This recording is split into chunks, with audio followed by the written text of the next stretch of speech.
Luckily, there is a group of dedicated people who spend their time trying to predict the unpredictable. They are the geyser gazers. Radio's on. We're about 9 minutes into the beehive indicator. Rocket Major, 943. My name is Mary Beth Schwartz, and I'm a geyser gazer. I've been watching geysers for about 47 years. It's a whole bunch of different people. I don't want to use the word weird, but it might fit. I spend a lot of my time hiking out someplace that's not too crowded and sit down and wait for water to boil. I wasn't really aware of the geyser gazers till about 8 years ago. What my brother said is I fell into bad company. I consider it really good company. And I discovered that there were levels of understanding of geysers that I had never appreciated at all. Each geyser has its own personality. Some of them are playful, some of them are forceful, some of them thump. You get good splashing noises out of others. For the geyser gazers, these are much more than just plumes of hot water squirting from the ground. Each geyser not only has its own personality, but even its own name. I like to see beehive. I like to see grand, maybe a riverside. Lion erupts to 60, 70 feet, and you get a roar before it erupts. Ooh, ooh.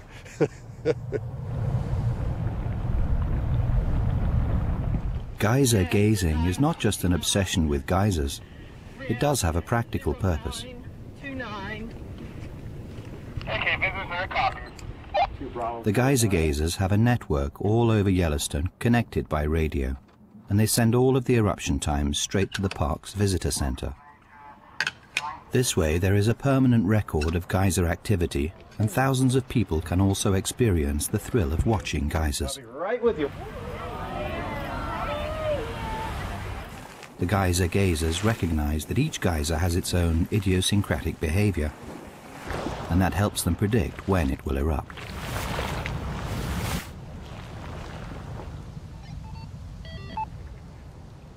The castle has not erupted yet. No castle yet. Thank you very much. We're watching it. Intently. It's not even teasing us right now. Well, that's good, though. You want it to be very quiet, and it'll maybe do a few practice splashes, and then it's going to erupt.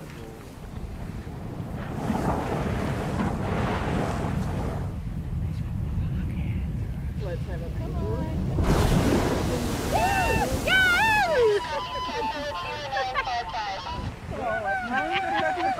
That's correct. Castle at 0955.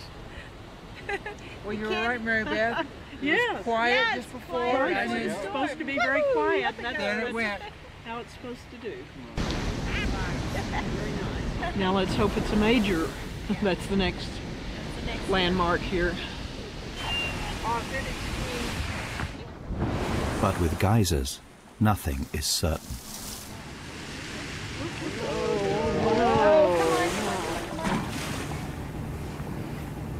No, this is very bad. Come on, come on. Doesn't look like it has I any think it's been too long. inclination. It's only a couple of minutes. Visitor center, unless Castle can restart, it appears to be a minor. The visitor center, we copy a minor. Very minor. I will post the sign as unpredictable.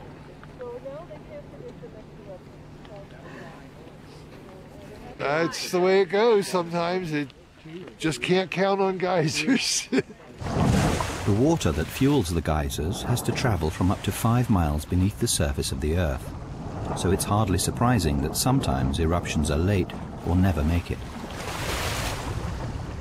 All Mary Beth can do for now is predict that this geyser is unpredictable. So Castle is unpredictable because it's just had a minor eruption, and we have to wait for a major. The art of predicting geysers is about witnessing as many eruptions as you can, and the key to that is spending as much time around geysers as possible. Rocks, and there's the right one. Dick Powell is a geyser gazer and retired geologist who has even found a whole way of life that allows him to spend all of his time near the geysers he loves. I'm one of 3 people trained to do thermal cleaning in Yellowstone National Park. Most of the stuff that we pick up with is what's called a grabber. We also have some more specialized equipment like extension poles with slotted ladles or spoons on them.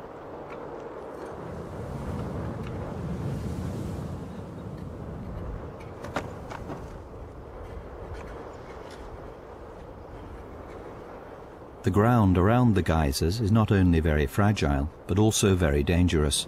That's why in most cases he can't step on it. Usually we pick up some hats at various features on windy days because people don't understand how windy it can be out here and they don't have them secured. Obviously this one didn't use his chin strap to save his hat. Occasionally he does go off the edge of the boardwalks to the boiling pools because rocks get thrown in. And that's a problem, because rocks can block up the throats of the geysers and hot springs. There's some instances known where rocks may have been a reason a geyser quit erupting. As water in underground chambers is heated to over 500 degrees Fahrenheit, it explodes in a violent eruption of water and steam. As soon as the chamber is emptied, it is recharged and the process begins again. These cycles can be once an hour or once a decade, so you need to put in a lot of time to work them out. I have been out here sometimes for 6 hours or 7 hours. Early in the summer when I started watching Sawmill, I was out for 10 hours in the sun, but it was doing interesting things and I hadn't studied it before, so I just stayed out and kept drinking water and enjoying it. There's turbine. Let me write that down. When Grand goes off, there are actually 3 geysers that erupt: Grand, Turbine, and Vent. Sometimes you get just one huge series of bursts out of Grand, but just a couple days ago we got 4 bursts and people were standing up, jumping up and down, cheering. It was so exciting.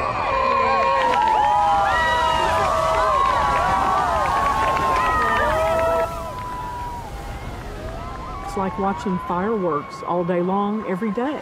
It's just that it's hot water going up in the air and sparkling in the sunlight. It's like handfuls of diamonds just flying through the sky.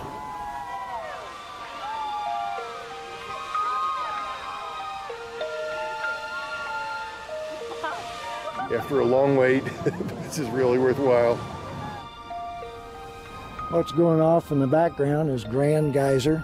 It's predictable with a 4-hour window. That is 2 hours either side of a calculated time. Before I even knew about geyser gazers, I'd go out and 4 hours to wait for this. No, I'm not going to do that.